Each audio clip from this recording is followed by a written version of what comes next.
ang simpleng magsasaka na matagal nang iniwan ng kanyang pamilya. Sa kanyang maliit na kubo na yari sa kawayan at pawid, doon siya naninirahan mag-isa, umaasa sa kaniyang bukirin ng mais, kamote at kaunting palay para sa ikinabubuhay.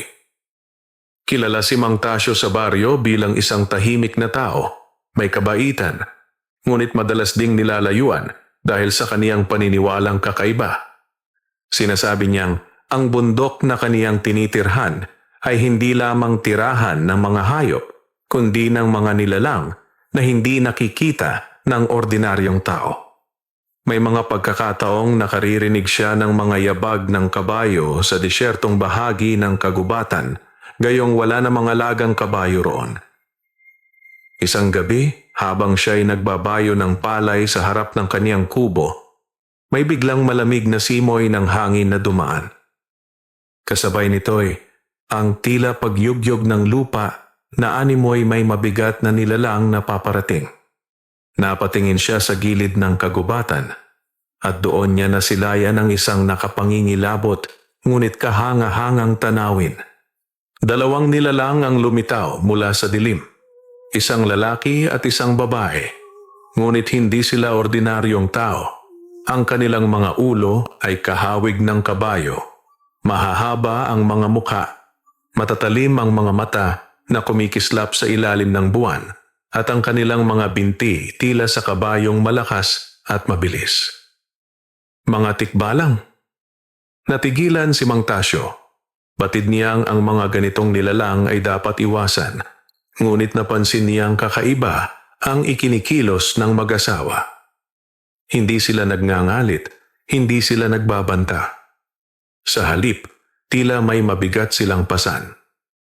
Ang babaeng tikbalang ay halatang buntis at hirap sa paglalakad.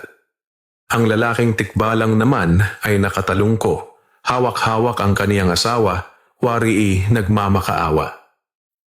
Matandang magsasaka. Wika ng lalaking tikbalang, ang boses ay paos na parang humahalo ang huni ng hangin at kulog. Kami lumapit sa iyo upang humingi ng tulong. Halos mahulog ang palayok na hawak ni Mang Tasyo. Hindi siya makapaniwala na kinakausap siya ng mga nilalang na iyon. Ngunit sa kaniyang kalooban, dama niya ang bigat ng sitwasyon. Anong tulong ang kailangan niyo? Nanginginig na sagot niya. Ang buntis na tikbalang ay napaungol at ang kaniyang tiyan ay halos hindi na kayang itago ang laki. Manganganak na ako. Sabi nito, ang tinig ay mahina ngunit puno ng kirot. Ngunit kami tinutugis. May mga mangkukulam at mga mangangaso na nais patayin ang aking sanggol bago pa man siya isilang. Wala kaming ibang mapagkakatiwalaan. Nanlamig si Mang Tasyo. Noon lang siya nakarinig ng ganoong kasaysayan. Karaniwan, ang mga kwentong alam niya ay tungkol sa tikbalang na nanlilinlang, nanghihikayat ng tao upang maligaw sa gubat, o kaya'y nananakit ng sino mang manghihimasok sa kanilang teritoryo. Ngunit ngayong kaharap niya ang isang buntis na tikbalang na lumalapit sa kaniya, parang may kung anong kirot sa kaniyang dibdib. Bakit ako?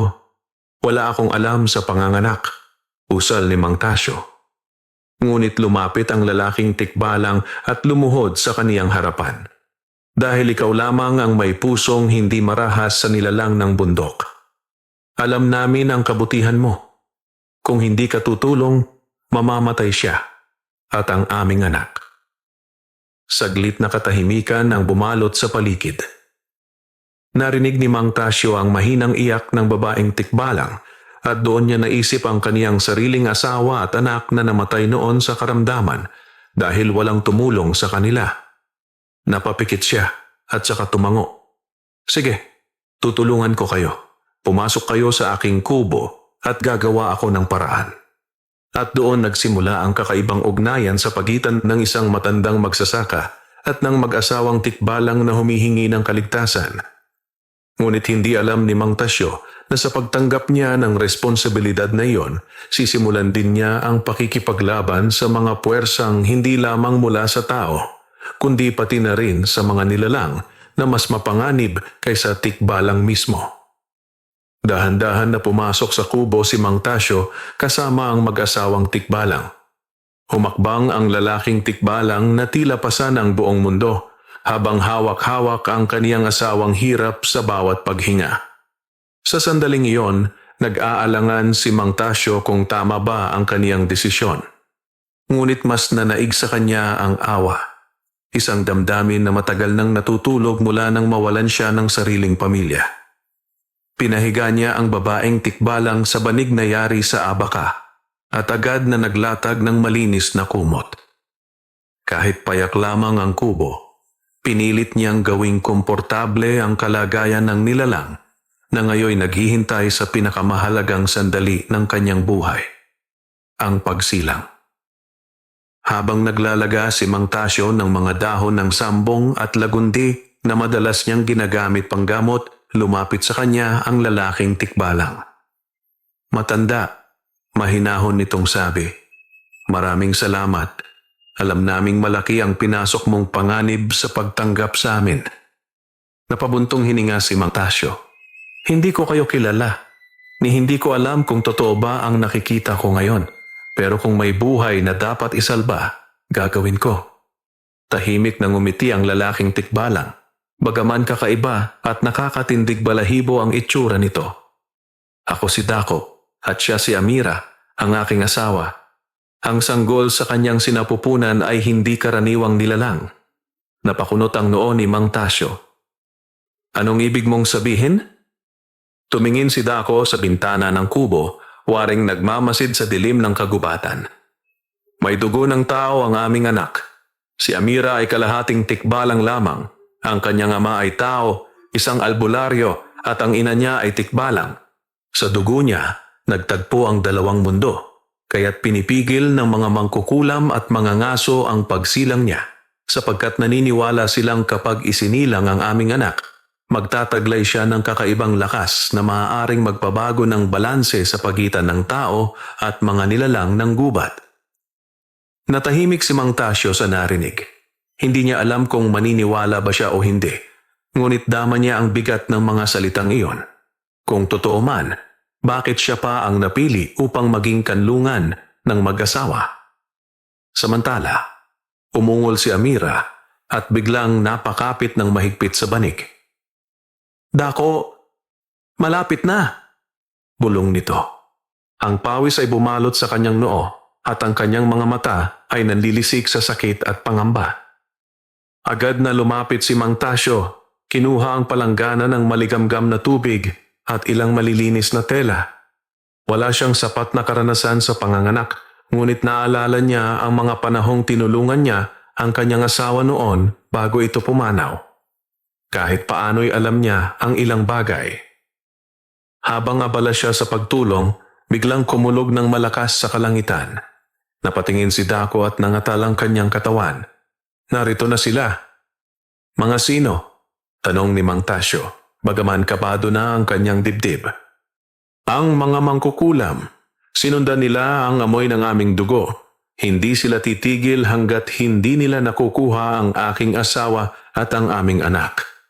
Kasabay ng malakas na hampas ng hangin, may narinig silang mga halakhak mula sa malayo, mga tinig na paos at malamig, tila ba nagbabadya ng kamatayan.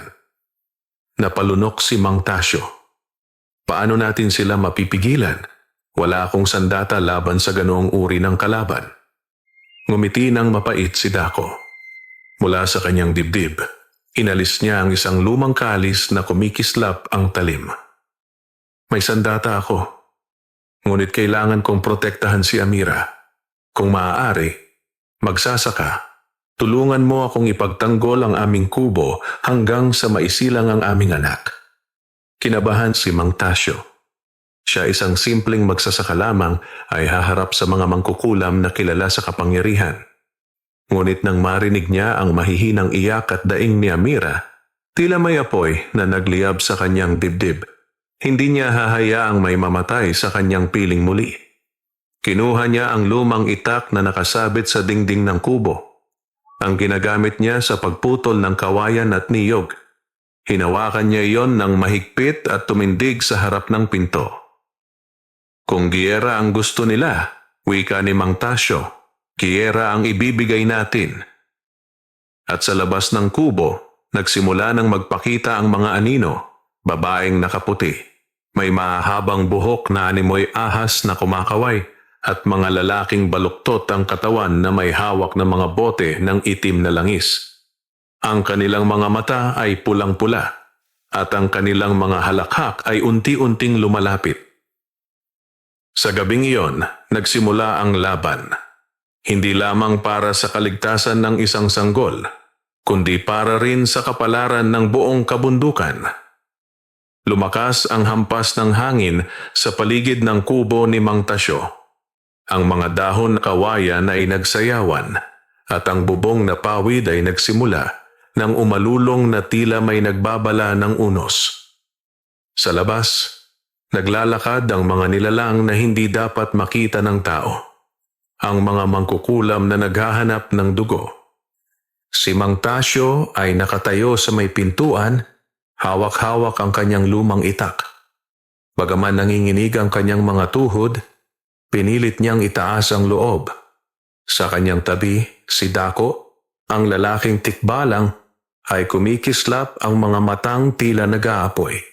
Ang kanyang kalis ay tila may sariling liwanag, naglalabas ng asul na alon ng enerhiya sa tuwing mahigpit niyang hinahawakan.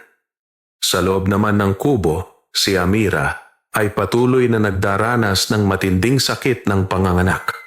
Ang kanyang buntis na tiyan ay humihigpit at lumuluwag at ang kanyang mga ungol ay nagiging sigaw sa bawat pagsakit. Ngunit sa kabila ng lahat, pinipilit niyang huwag sumuko sapagkat alam niyang ang buhay ng kanyang anak ay nasa balikat nilang lahat. Mula sa labas, narinig ni Mang Tasyo ang isang malamig na tinig. "Ilabas ninyo ang tikbalang na iyan."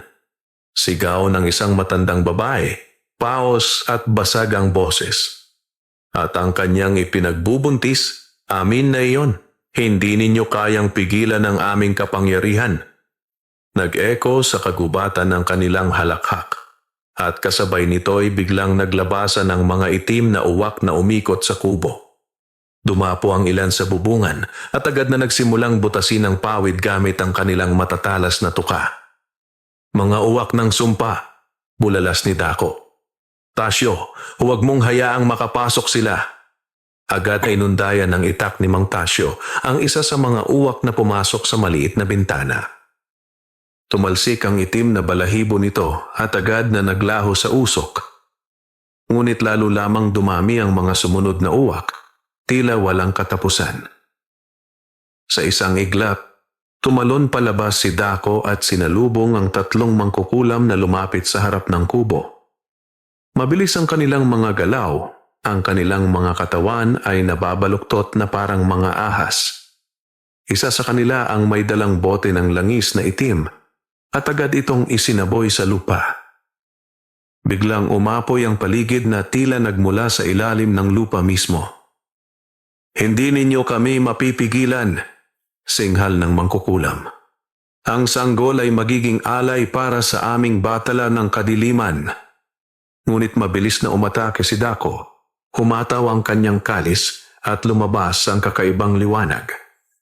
Ang apoy sa paligid ay agad na napawi at ang mangkukulam na may hawak ng langis ay napaatras, napaso ang balat. Samantala, si Mang Tasyo ay nakikipagbuno sa dalawang nilalang na nag-anyong tao, ngunit halatang hindi nakaraniwan. Ang kanilang mga kuko ay mahaba at ang kanilang mga mata ay kumikislap ng pula. Isa sa kanila ay biglang tumalon papasok sa pinto. Ngunit mabilis na sumalag si Mang Tasyo gamit ang kanyang itak. Tumilamsik ang dugo ng nilalang at agad itong napasigaw ng malakas na parang nabibiyak ang kalangitan. Ngunit hindi pa rin natitinag ang iba. Sa bawat napapalayas nila, mas marami ang dumarating. Sa loob ng kubo, halos mawalan na ng malay si Amira. "Dako," mahinang sambit niya. "Hindi ko na kaya. Ang anak natin." Mabilis na bumalik si Dako sa loob at lumuhod sa tabi ng asawa. Hinawakan niya ang noo nito at mula sa kanyang palad ay lumabas ang asul na liwanag na tumungo sa katawan ni Amira. Saglit na humupa ang sakit, ngunit alam niyang panandalian lamang iyon. "Tasyo!" sigaw ni Dako. "Kailangan nating magtagal hanggang sa maisilang ang bata. Kapag isinilang siya, saka natin sila haharapin ng buo." Nagpatuloy ang labanan. Ang pawid na bubong ng kubo ay unti-unting nasusunog sa mga sumpa ng mga mangkukulam.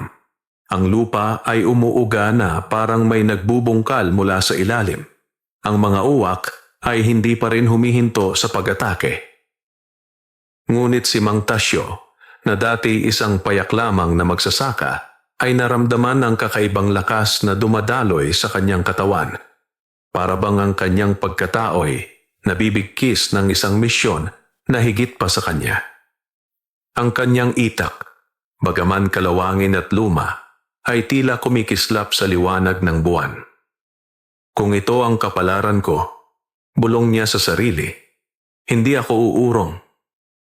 At sa gabing iyon, nagsimula ang pinakamalupit na labanan ng kanyang buhay, isang laban na magtatakda kung maililigtas ba ang isang sanggol na maaaring maging pag-asa o kasawian ng dalawang mundo.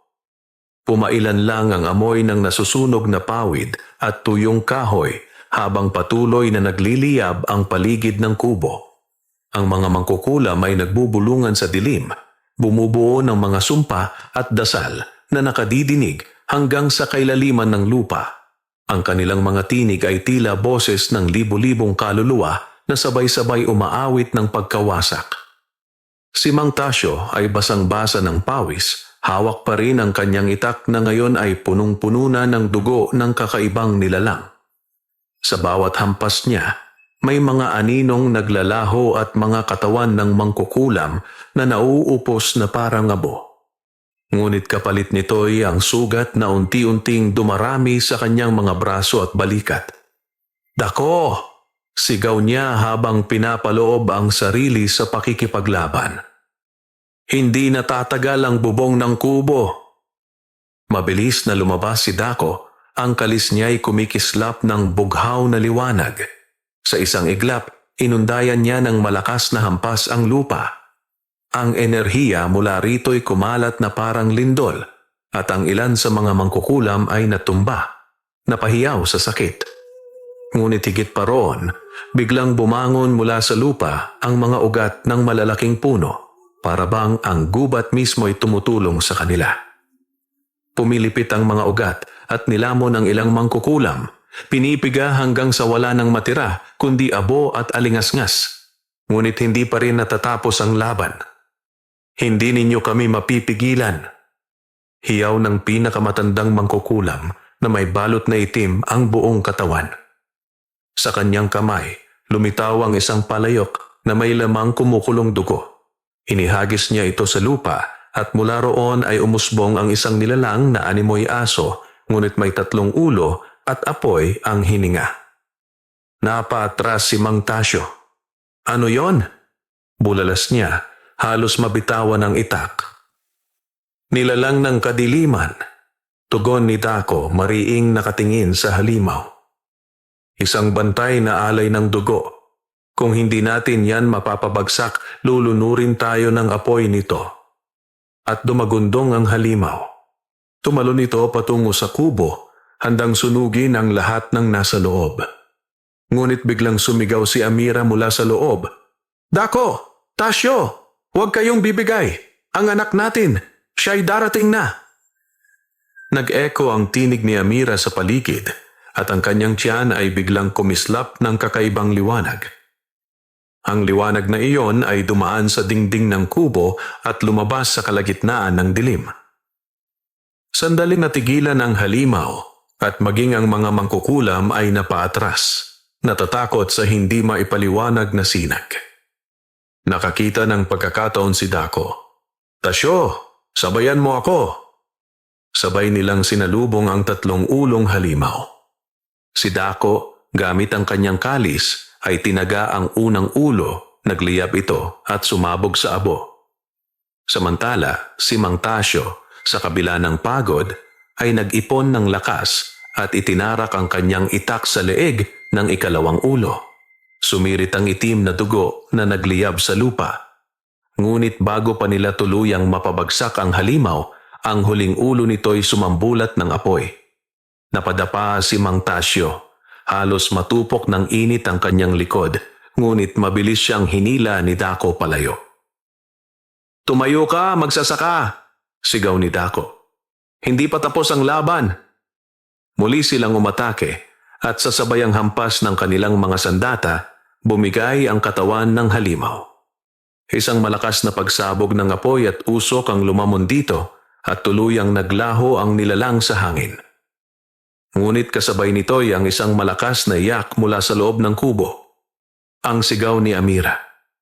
"Dako, Mang Tasyo, dumating na siya." Napatingin silang dalawa.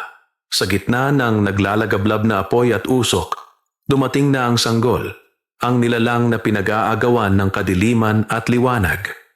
At doon nagsimula ang mas mabigat na panganib, sapagkat ang kapanganakan ay hudyat ng mas malupit na paglusob ng mga nilalang na hindi pa nila nakikita. Sa gitna ng usok at amoy ng dugo, narinig ni Mang Tasyo at Dako ang malakas na iyak mula sa loob ng kubo. Isa iyong iyak na hindi katulad ng sa ordinaryong sanggol.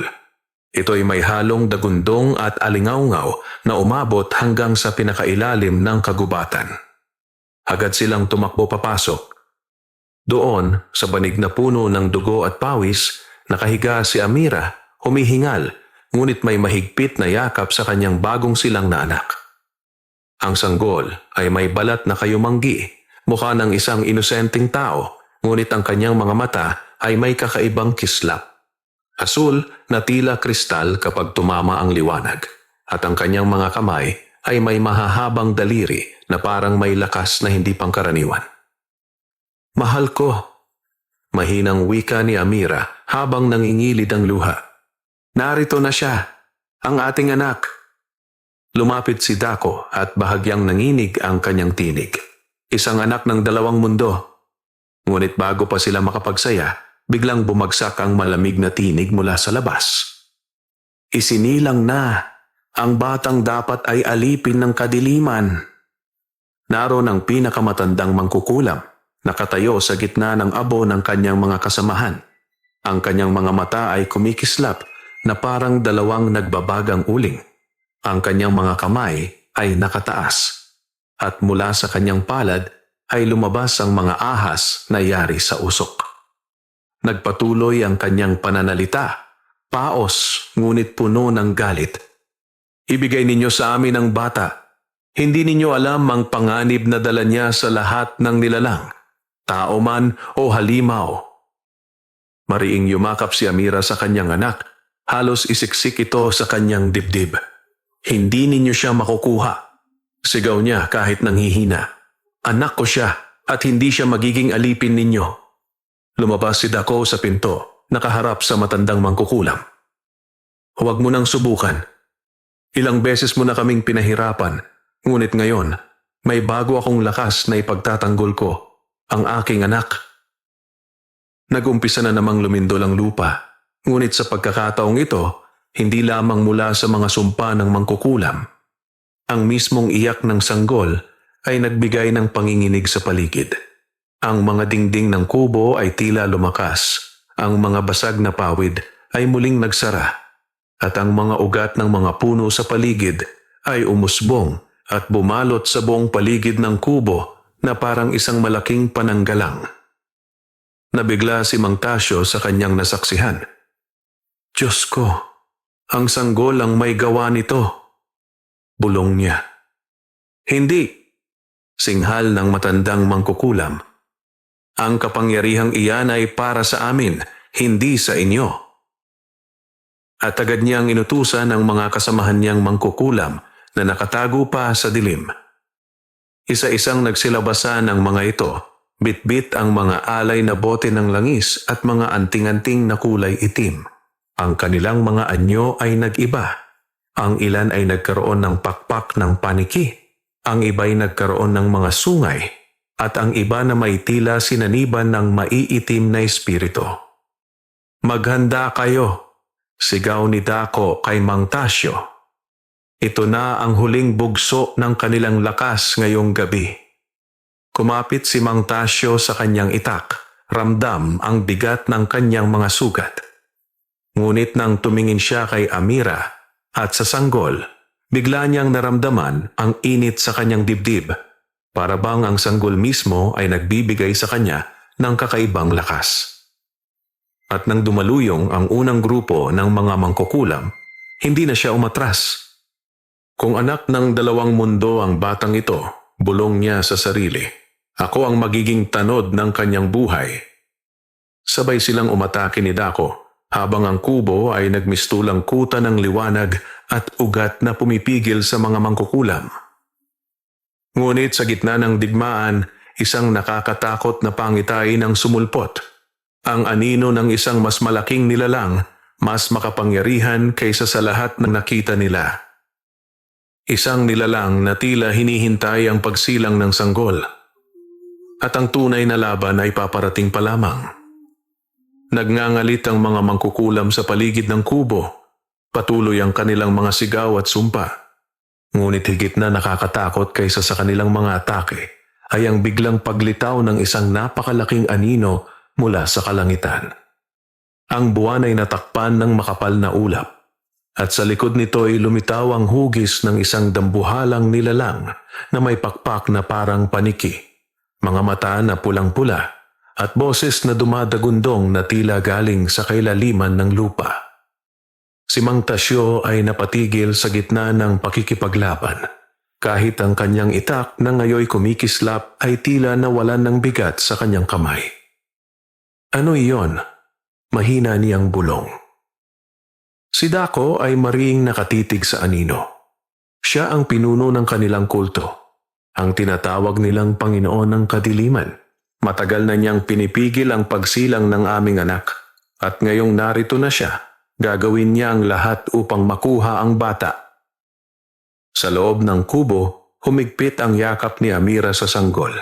Kahit nangihina, pinilit niyang huminga ng malalim. Hindi ko siya ibibigay, kahit kamatayan ang kapalit. Muling lumusob ang mga mangkukulam, ngunit sa pagkakataong ito, mas mabangis. Ang kanilang mga katawan ay nagbago. May mga balat na naging kasing itim ng uling. May mga mata na lumaki at naging parang mga ilaw ng apoy. At ang kanilang mga galaw ay mas mabilis pa kaysa kanina. Ang ilan ay lumipad. Ang iba'y gumapang sa lupa na parang mga ahas. Maganda ka, Tasyo! Sigaw ni Dako. Hindi na ito basta laban ng tao laban sa halimaw. Ito'y laban ng dalawang mundo. Lumapit si Mang Tasyo kay Dako. Ang dibdib ay mabilis ang tibok. Paano natin matatalo ang ganyang kalaki at makapangyarihang nilalang? Ni hindi nga natin alam kung tao o demonyo siya. Umisi si Dako, bagaman puno ng kaba. Hindi natin siya kailangang talunin ngayon. Kailangan lang nating ipagtanggol ang sanggol hanggang sa lumakas ang kanyang kapangyarihan. Sa bawat tibok ng kanyang puso, lalakas ang ugnayan niya sa bundok at sa lahat ng nilalang na may dugong banal. Biglang lumakas ang iyak ng sanggol. Ang kanyang mga mata ay kumislap ng bughaw na liwanag at ang kubo ay tila niyayanig ng enerhiya. Ang mga ugat ng puno sa paligid ay lalong kumapal at sa isang iglap, ilang mangkukulam ang natali at nadurog. Diyos ko! Bulong ni Mang Tasyo. Ang bata mismo ang nagbibigay lakas sa atin. Ngunit narinig nila ang dagundong mula sa ulap. Ang anino ng nilalang ay unti-unting bumababa at ang lupa'y umuuga na parang may lindol.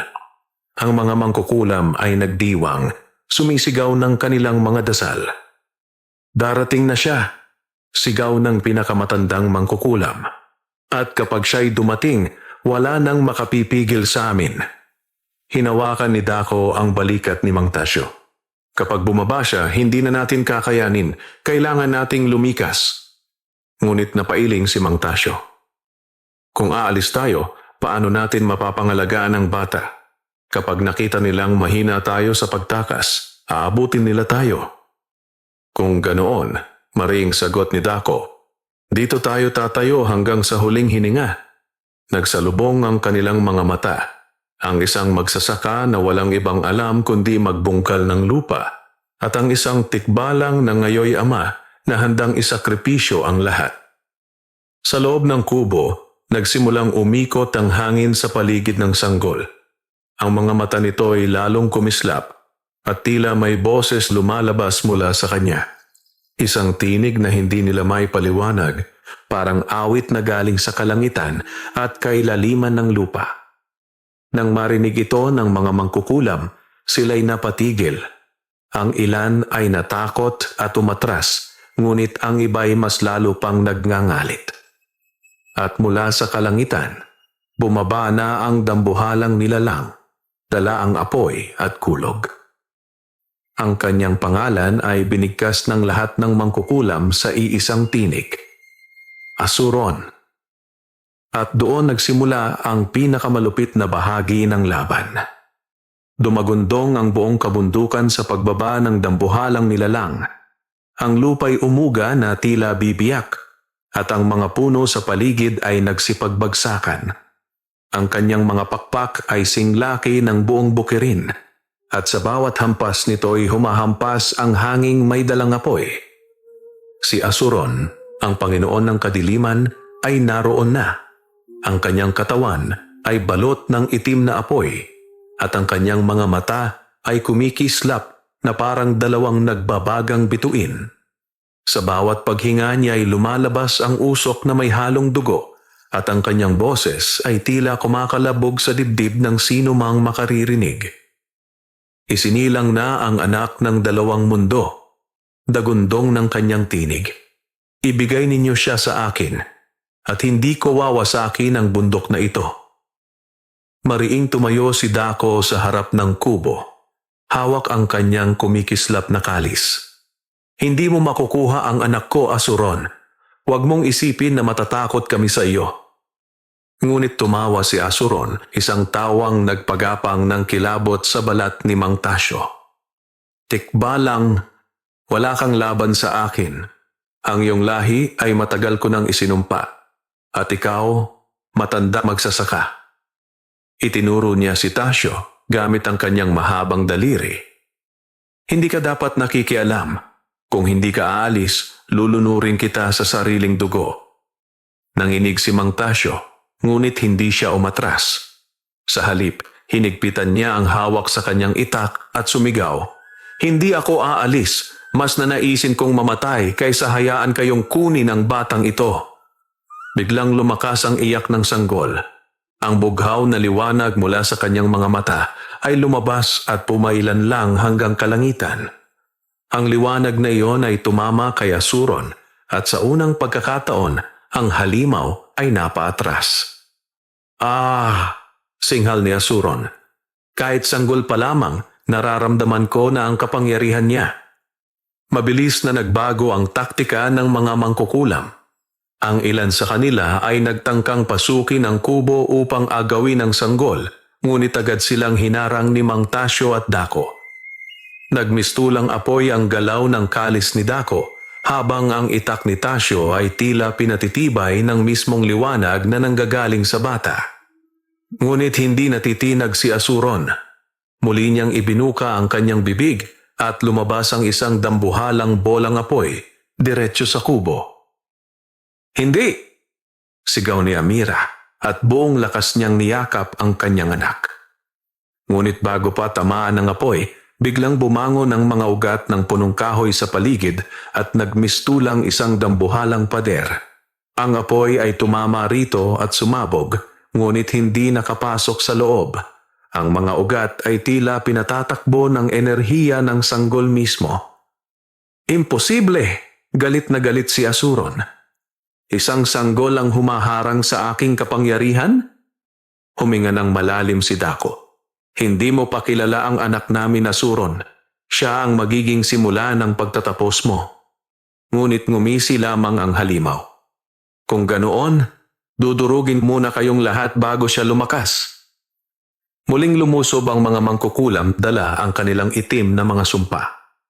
Ang kalangitan ay kumulog at kumidlat, at ang buong bundok ay tila nagiging larangan ng digmaan ng mga Diyos.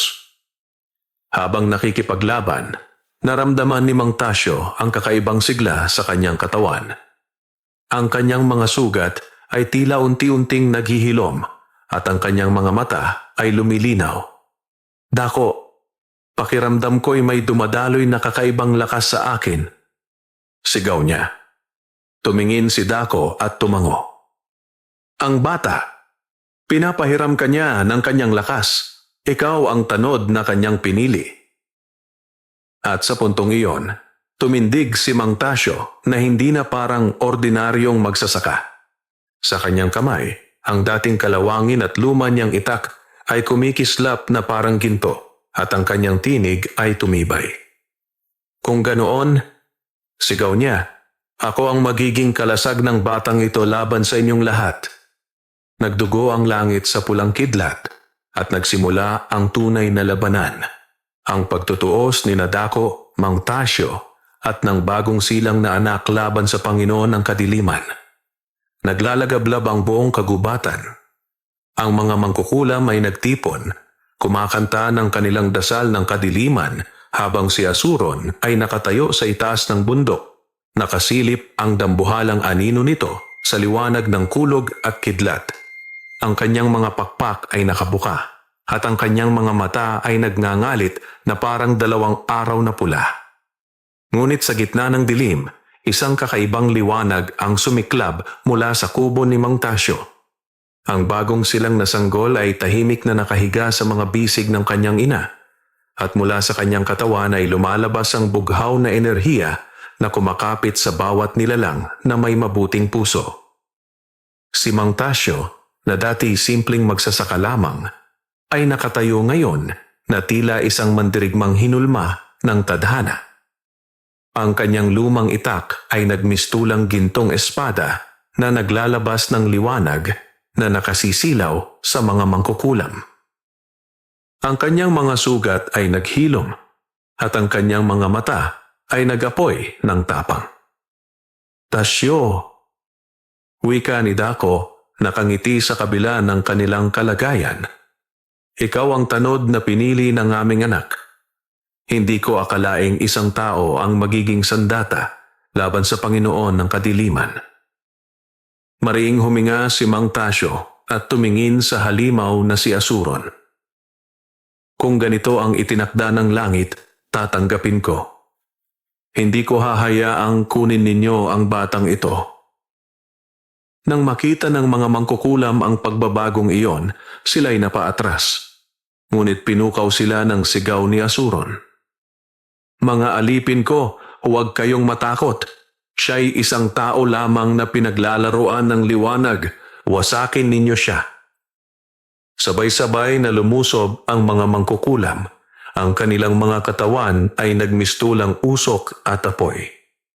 Ang ilan ay sumugod mula sa lupa. Ang iba'y lumipad sa himpapawid. Ngunit bago pa sila makalapit, sinalubong sila ni Mang Tasyo. Sa bawat hampas ng kanyang gintong itak, natutunaw ang mga anino at naglalaho ang mga nilalang na puno ng sumpa. "Arg!" sigaw ng isa sa mga mangkukulam bago matunaw. "Hindi siya karaniwan," sigaw ng iba. Sa kabilang dako, si Dako ay patuloy na nakikipagtuos sa 3 makapangyarihang pinuno ng kulto. Ang kanyang kalis ay nagbubuga ng bughaw na apoy at sa bawat sagupaan ay dumadagundong ang lupa. Ngunit kahit siya ay isang tikbalang, ramdam niya ang bigat ng laban. Samantala, si Amira ay nananatili sa loob ng kubo, yakap-yakap ang anak. Ang kanyang mga mata ay nakatitig sa labas. At sa bawat pag-iyak ng kanyang sanggol, ay lalong lumalakas ang liwanag na bumabalot kay Mang Tasyo at Dako. "Anak ko," bulong ni Amira, "ikaw ang pag-asa nila." Ngunit hindi nagtagal, mismong si Asuron na ang lumapit. Bumaba siya mula sa bundok, at sa bawat hakbang niya'y nadudurog ang mga bato at nagbabagsakan ng mga puno. Sa kanyang kamay ay lumitaw ang isang sibat na yari sa itim na apoy. Matanda, bulyaw ni Asuron, nakatitig kay Tasyo. Hindi mo ako mapipigilan. Ang iyong laman ay darurog sa isang hampas ko. Ngunit hindi natakot si Mang Tasyo. Sa halip, itinapat niya ang kanyang gintong itak. Subukan mo. Nagtagpo ang kanilang mga sandata, ang gintong liwanag laban sa itim na apoy. Ang sagupaan ay lumikha ng pagsabog na umalingaw-ngaw sa buong bundok. Ang mga mangkukulam ay nagsipagsigawan. Ang ilan ay napaatras sa lakas ng enerhiya. Sa unang pagkakataon, natigilan si Asuron. Imposible. Paano mo nakayanan ang aking lakas? Dahil hindi ako nag-iisa, tugon ni Mang Tasyo. Nasa akin ang tiwala ng isang tikbalang, ang tapang ng isang ina, at ang lakas ng isang batang isinilang para sa pagbabago. Nanginginig sa galit si Asuron. Kung ganoon, dudurugin ko kayong lahat. Muling sumiklab ang langit at nagsimula ang tunay na pagtutuos sa pagitan ng kadiliman at liwanag. Nag-uumapaw ang enerhiya sa buong bundok. Ang kalangitan ay tila bumuka, nagliliyab sa bawat pagtama ng gintong itak ni Mang Tasyo laban sa itim na sibat ni Asuron. Ang kanilang mga sandata ay nagbabanggaan na parang kulog at kidlat na naglalaban, at bawat sagupaan ay yumanig sa lupa na para bang matatabunan ng buong gubat. Ang mga mangkukulam, bagaman marami pa, ay nagsimulang manghina. Ang ilan ay nagtatago sa dilim, ang iba naman ay nagiging abo sa bawat hampas ng liwanag mula sa sanggol na nasa loob ng kubo. Ngunit ang pinakamatandang mangkukulam, na siyang unang lumapit, ay hindi sumusuko.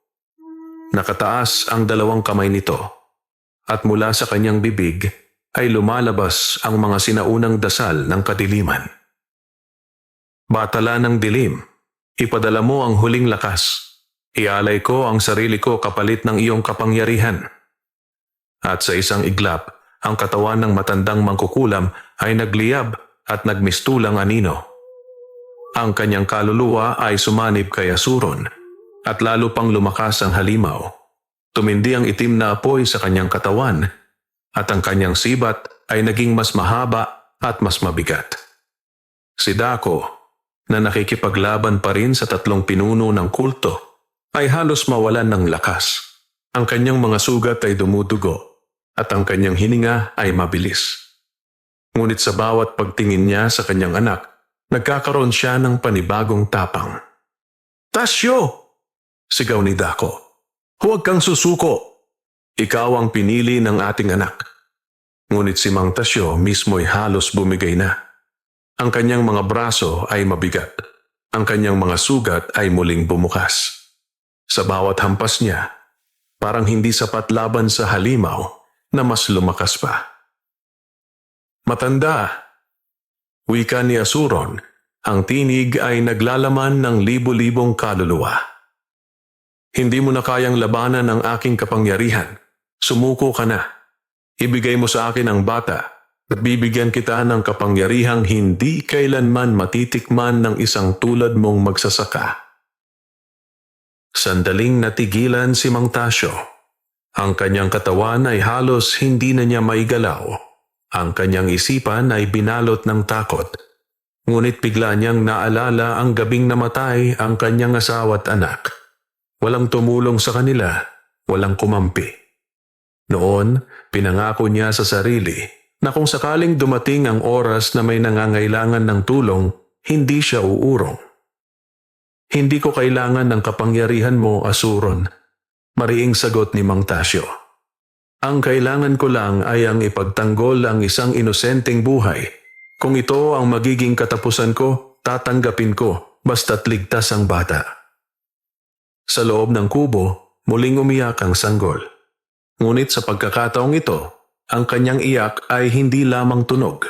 Ito'y naging isang matinis na awit na tumagos sa kaluluwa ng lahat ng naroroon. Ang liwanag na bughaw ay kumalat, bumalot kay Mang Tasyo at Dako.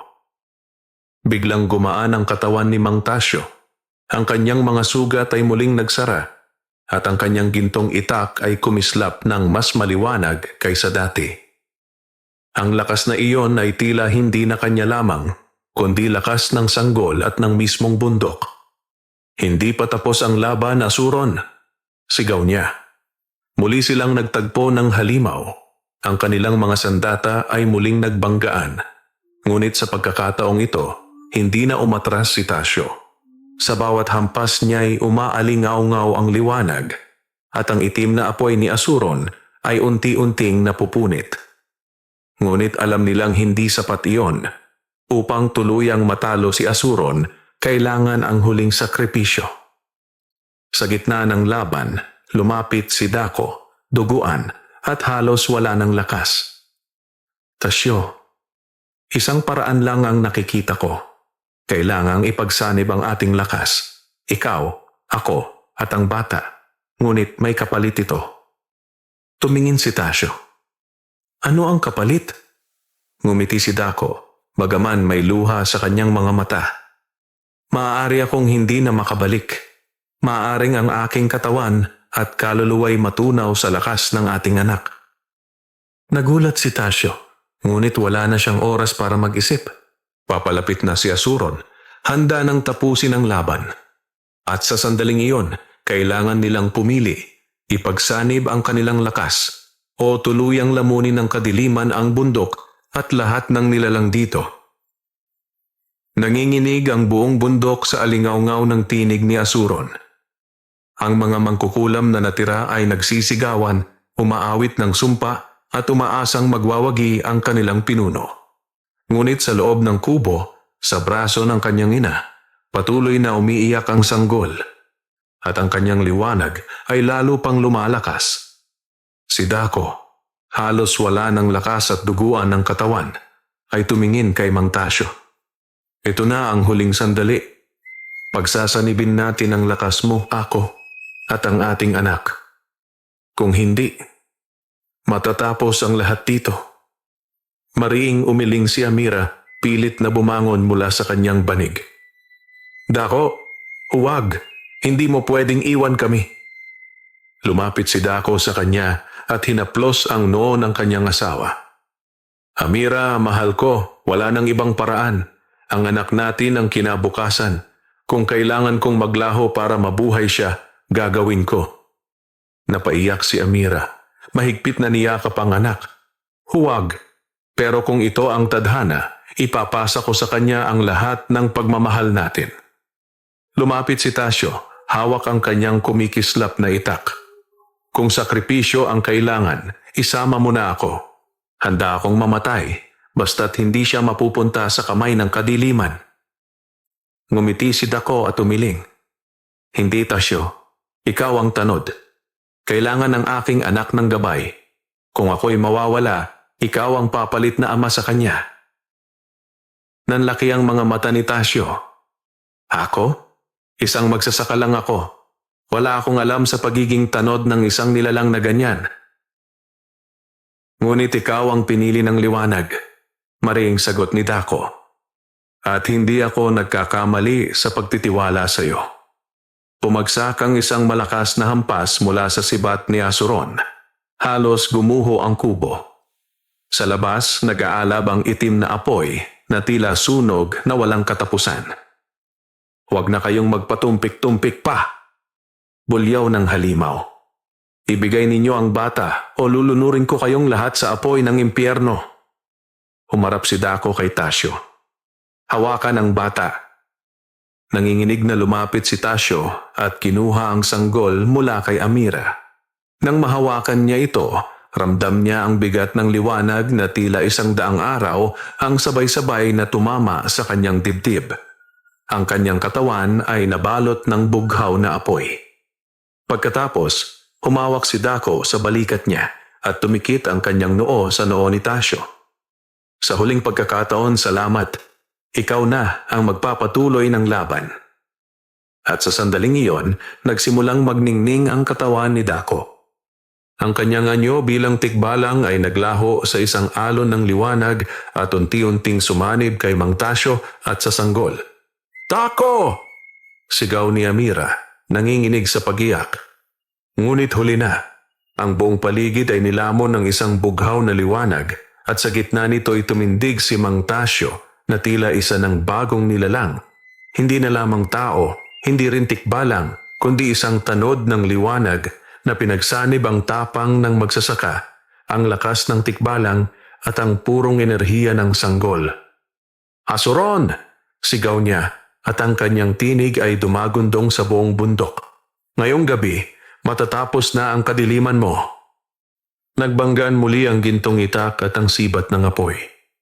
Ngunit ngayon, hindi na umatras si Tasyo.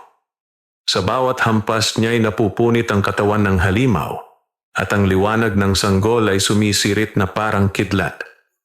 Ang mga mangkukulam ay isa-isang nagliyab at naglaho.